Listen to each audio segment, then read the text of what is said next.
हम first battle war of ट्राइन पढ़ रहे थे। फर्स्ट बैटल वॉर ऑफ ट्राइन 1191 में पृथ्वीराज चौहान और मोहम्मद गोरी के बीच लड़ा गया था।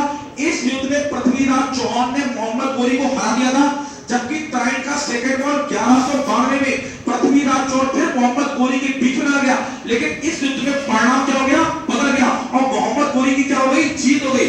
मोहम्मद गोरी के 4 गुलाम थे, कुतुबुद्दीन ऐबक, यालदौद, कुवाचा एंड बख्तियार खिलजी थे, जबकि पृथ्वीराज चौहान का विवाह कन्नौज के राजा जयचंद की पुत्री संयुक्ता से उसका विवाह हुआ था। चंदावर का वॉर 1194 में मोहम्मद गोरी और जयचंद के बीच में लड़ा था। जयचंद कन्नौज का राजा था, जिसकी बेटी का नाम संयुक्ता था, जिसका विवाह पृथ्वीराज चौहान से हुआ। ट्राइन का फर्स्ट वॉर में 1191 में पड़ा, सेकंड 92 और चंदावर वॉर 1194 में पड़ा, जबकि ट्राइन का थर्ड वॉर 1215 में पड़ रहे थे। ट्राइन का थर्ड वॉर 1215 में इल्तुतमिश और यालदौद के बीच में लड़ा गया था और इस युद्ध में इल्तुतमिश की जीत हुई थी। इल्तुतमिश मोहम्मद गोरी के गुलामों का गुलाम था, जबकि कुतुबुद्दीन ऐबक का गुलाम था। फिर हमने first battle war of Panipat पढ़ा। तो first battle war of Panipat 21 अप्रैल 1526 को बाबर एवं इब्राहिम लोदी के बीच में लड़ा गया था। इस युद्ध में बाबर ने इब्राहिम लोदी को मारकर दिल्ली सल्तनत का अंत कर दिया और मुगल काल की नींव रख दी और मुगल काल का पहला बादशाह बाबर बना। बाबर, हुमायूं, अकबर, जहांगीर, शाहजहां, औरंगजेब, बहादुर शाह मतलब जहांदार शाह, फर्रुखसियत, रफीउद्दौला, रफीउद्दौला, मोहम्मद शाह, अहमद शाह, आलम द्वितीय, शाहजहां द्वितीय, शाह द्वितीय, अकबर द्वितीय और लास्ट बहादुर शाह जबर द्वितीय था। और first battle war of Panipat से दिल्ली सल्तनत का अंत हुआ और मुगल काल की नींव रख दी गई। फिर बाबर ने खानवा का युद्ध 1527 में, पता है कि बाबर ने खानवा का युद्ध 1527 में जिहाद का नारा दिया था और जो युद्ध उसने राणा सांगा के खैबर था। इस युद्ध को जीतने के बाद बाबर ने गाजी की उपाधि को धारण किया था। चंदेरी का युद्ध बाबर ने 1528 में बाबर और मेदिनी राय के बीच लड़ा। इस युद्ध में बाबर ने मेदिनी राय को क्या कर दिया था, परास्त कर दिया। बाबर और बताया कि महमूद लोदी के बीच में खाबरा का युद्ध 1529 में लड़ा। यह युद्ध जर और थर दोनों में लड़ा गया। बाबर की मृत्यु 1530 में हो गई थी और बताया अगला मुगल बादशाह हुमायूं बना था। बाबर का जन्म 14 फरवरी सन 1483 को ट्रांस अक्सियाना की मावरा नहर के फरगना में जन्म हुआ था। उसके पिता का नाम उमर शेख मिर्जा था, जबकि उसकी माता का नाम कुतुब निगार खान था। 1494 में फरगना का शासक भी बना था। उसने बताया पानीपत के प्रथम युद्ध में तुलमा पद्धति का प्रयोग भी किया। आगरा में आराम बाग बगीचे का निर्माण किया। उसके 4 बेटे थे, हुमायूं, कामरान, अस्करी और हिंदाल था, जबकि उसकी बेटी का नाम गुलबदन बेगम था। हमने अगले मुगल बादशाह को हम हुमायूं देख रहे, जिसका वॉर पढ़ रहे थे। चौसा का वॉर 1539 में, चौसा का वॉर 1539 में हुमायूं और शेरशाह सूरी के बीच में लगा। इस युद्ध में हुमायूं की हार हुई और हुमायूं ने अपनी जान गंगा या कर्नासा रिवर में कूद कर जाई, जिसकी जान एक निजाम भित्ती के द्वारा बचाई गई, जिसने एक दिन उसको आगरा का सहारा जिसे चमड़े के सिक्के मिलाए। फिर कन्नौज या बिलग्राम का वॉर 1540 में हुमायूं और शेरशाह सूरी में हुआ और इस युद्ध में हुमायूं की इतनी मान लगी, भारत की मुगल सत्ता पर बैठ लग गया और पता है कि यहाँ से सूरी वंश की स्थापना हुई। उस सूरी वंश की स्थापना शेरशाह सूरी ने की। शेरशाह सूरी के बच्चा का नाम फरीद था। उसे पता है फरीद को शेर खान की उपाधि बिहार के राजा बहार खान लोहानी ने दी थी, जिसको बाद में शेरशाह सूरी के नाम से जाना गया। और 1540 में शेरशाह सूरी वंश स्थापित होता है, सूरी वंश, जिसकी स्थापना शेरशाह सूरी ने की। जीटी रोड का निर्माण भी शेरशाह सूरी का है। शेरशाह सूरी की मृत्यु 1592 में पता है उत्तर प्रदेश के बाना में कारिंजर किले के तोप के गोले के फटने से उसकी मृत्यु हुई। 1555 में पता है हुमायूं ने मुगल सत्ता पर दोबारा वापसी करने के लिए सरहिंद का वॉर लड़ा और सरहिंद के वॉर में हुमायूं ने सिकंदर सूर को हराकर दोबारा मुगल सत्ता पर क्या कर ली थी, वापसी कर ली। और आपको बताया कि हुमायूं 2 बार मुगल शासक रहा। पहला कार्यकाल 30 से 40, दूसरा 55 दिसंबर। हुमायूं की मृत्यु दिल्ली के 3 पनानगर की शेर मंडला स्टेयर से गिरकर उसकी मृत्यु हुई। हुमायूं का जीवन लड़ते लड़ते क्या हो गया था, समाप्त हो गया।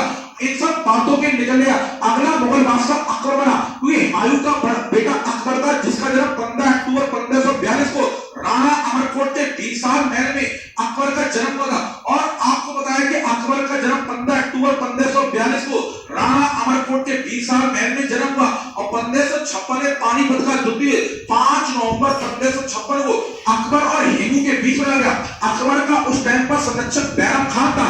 अकबर का उस टाइम पर संरक्षक बैरम खान था। बैरम खान उसकी ओर से लड़ रहा था, अकबर की ओर से। और इस युद्ध में बताया ये युद्ध निर्णायक था। पानीपत हरियाणा के अंदर पड़ता है। इन इन सब बातों को लेकर अकबर का संरक्षण जो बैरम खान था 1556 से 1560 तक रहा। पता है अकबर के 1560 से लेकर 64 तक के शासनकाल को पर्दा शासन या पेटीकोट शासन से बोलते, क्योंकि वहां पर महिलाओं का प्रभाव बहुत ज्यादा था। 1562 में उसने दास प्रथा की समाप्ति की, 63 में उसने तीर्थ यात्रा करके समाप्ति की, 64 में उसने जजिया कर की समाप्ति की, जबकि भारत में जजिया कर मोहम्मद बिन कासिम लेकर आया था। जबकि और उसने 5 प्रकार के लोगों को छूट प्रदान कर रखी थी, ब्राह्मणों को, बच्चों को, विकलांगों को, महिलाओं को, बूढ़ों को। जबकि फिरोज शाह तुगलक का मुगल बादशाह था, फिरोज शाह तुगलक दिल्ली सल्तनत का वह राजा था जिसने ब्राह्मणों को जजिया कर लगा दिया। लेकिन पहला मुगल बादशाह अकबर बना 1566 में, जिसने जजिया कर की समाप्ति कर दी। जिस अकबर ने जजिया कर की समाप्ति की थी उसे औरंगजेब ने 1679 में लागू कर दिया। जजिया कर की पूर्ववर्ती मोहम्मद शाह रंगीला के द्वारा की गई। फिर अकबर ने 1571 में गुजरात का अभियान मुजफ्फर का तृतीय के खिलाफ किया। इस युद्ध को जीतने के बाद अकबर ने बताया फतेहपुर सीकरी में बुलंद दरवाजा का निर्माण कराया, और फतेहपुर सीकरी उत्तर प्रदेश के अंदर पड़ता है। फतेहपुर सीकरी को अपनी कैपिटल बनाया। इबादत खाना की स्थापना उसे 1575 में की। जब इबादत खाना की स्थापना 1575 हुई तो वो केवल मुस्लिम कम्युनिटी के लिए खुला था, लेकिन 1578 में वो सभी धर्मों के लिए खोल दिया गया। 1582 में उसने इबादत खाना को क्या कर दिया था, बंद कर दिया और दीन ए इलाही धर्म की स्थापना की। दीन ए इलाही धर्म स्वीकार करने वाला एक नाथ हिंदू बीरबल था। बीरबल और जबकि अकबर के दरबार में पता है कि तानसेन रहा करता, जिसको उसने कंठाभरण बिलाप वाणी की उपाधि दी। अकबर की मृत्यु सन 1605 हुई। जब ईस्ट इंडिया कंपनी की स्थापना 1600 में हुई थी तब मुगल बादशाह अकबर था, लेकिन जब ईस्ट इंडिया कंपनी भारत में आएगी तब मुगल बादशाह जहांगीर होगा। और अकबर के बेटे का नाम जहांगीर था, जिसके बचपन का नाम सलीम था। शेख सलीम चिश्ती के आशीर्वाद से जहांगीर का जन्म हुआ था। और आप जहांगीर के शासनकाल को चित्रकला का स्वर्णकाल भी होते। उसके टाइम पर उस्ताद मंसूर और अबुल हसन उसके प्रसिद्ध चित्रकार भी थे। उस्ताद मंसूर को उसने नादिर उल शाह की उपाधि मिली थी। जहांगीर के शासनकाल पर चित्रकला का जहांगीर का विधवा महिला के साथ जो विवाह हुआ था उसका नाम मेहरुनिसा था, जिसको बाद में नूरजहां के नाम से लगा। मेहरुनिसा का पहले बार शेर अली कुली खां से बोला, जिससे बेटी पैदा हुई, जिसका नाम लाडली बेगम था। और मेहरुनिसा की मां का नाम असमत बेगम था। असमत बेगम ने गुलाब से इत्र बनाने की विधि को खोजा था। जबकि बताए नूरजहां मेहरुनिसा के पिता का नाम मिर्जा ग्यास बेग था। मिर्जा ग्यास बेग को एतमाद उद दौला की उपाधि तो जहांगीर ने दी थी, लेकिन एतमाद उद दौला का मकबरा नूरजहां ने बनवाया था अपने पिता मिर्जा ग्यास बेग की याद में रहा। और 1605 से 1627 तक जहांगीर शासन में रहा। फिर 1627 में पता है कि शाहजहां शासनकाल में जो 1627 से 1658 आगरे में पता ताजमहल का निर्माण शाहजहां ने कराया। दिल्ली के लाल किले का निर्माण शाहजहां ने कराया। आर्किटेक्चर का सबसे अच्छा कार्यकाल शाहजहां के शासनकाल बोलते।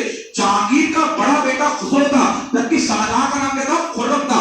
जहांगीर के बड़े बेटे खुसरो ने जहांगीर के खिलाफ ही विद्रोह कर दिया था, जिसकी जहांगीर ने आंखें निकलवा दी थी, भेड़ा घाट के बोर के अंदर निकलवा दी थी। और सिखों के 5वें गुरु अर्जुन देव ने पता है कि खुसरो की मदद की थी, इसलिए उसने खुसरो को पता है कि गुरु अर्जुन देव को फांसी दिलवा दी थी। इन सब बातों के निकलने के बाद हम शाहजहां के टाइम पे को आर्किटेक्चर का स्वर्णकाल बोल रहे थे।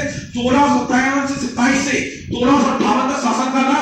और बताया कि औरंगजेब ने अपने पिता पता शाहजहां को 1658 में आगरा के किले में क्या कर दिया था, बंद कर दिया था सत्ता की कुर्सी को पाने के लिए। और अब है कि शाहजहां का विवाह आरजूमंद बानो बेगम से हुआ, जो आसफ खां की पुत्री, जिसको बाद में मुमताज के नाम से जाना गया। पता है इन सब बातों के निकलने के बाद और शाहजहां